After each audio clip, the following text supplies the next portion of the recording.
Olá, pessoal! Então vamos resolver a questão 106 do Caderno Azul da prova de Ciências da Natureza. A questão diz o seguinte: um mergulhador fica preso ao explorar uma caverna no oceano. Dentro da caverna, formou-se um bolsão de ar como mostrado na figura, onde o mergulhador se abrigou. Durante o resgate, para evitar danos a seu organismo, foi necessário que o mergulhador passasse por um processo de descompressão antes de retornar à superfície, para que seu corpo ficasse novamente sob pressão atmosférica. O gráfico mostra a relação entre os tempos de descompressão recomendados para indivíduos nessa situação e a variação de pressão. Considere que a aceleração da gravidade seja igual a 10 metros por segundo ao quadrado e que a densidade da água seja de 1000 kg por metro cúbico. Em minutos, qual o tempo de descompressão a que o mergulhador deverá ser submetido? Então, o que nós devemos fazer nessa questão, pessoal? Devemos calcular qual é a pressão que a água exerce aqui no mergulhador quando ele está nesta profundidade aqui de 50 metros. O que importa é a profundidade. Ao calcularmos essa pressão que a água exerce no mergulhador, vemos aqui no gráfico, para essa pressão que a gente calcular, qual que seria o tempo de descompressão adequado. Bom, vamos calcular aqui então. Como é que nós vamos calcular essa pressão?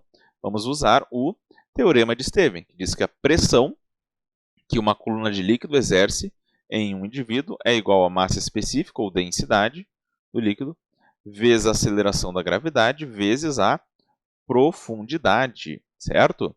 Então, substituindo os valores que nós temos, vamos ficar aqui com massa específica 1000, ou 10 na 3, gravidade 10 e a profundidade 50, né? Percebe que aquele 30 ali não tem nenhuma utilidade para a resolução dessa questão.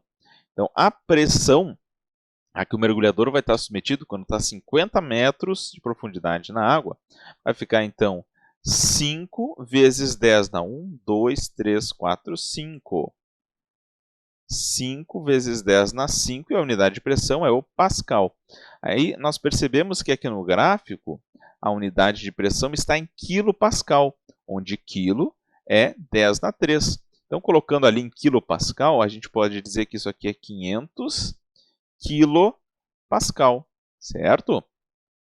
500 vezes 10 na 3. Bom, olhando essa pressão no gráfico, uma pressão de 500 quilopascal vai nos fornecer um tempo de descompressão equivalente a 60 minutos.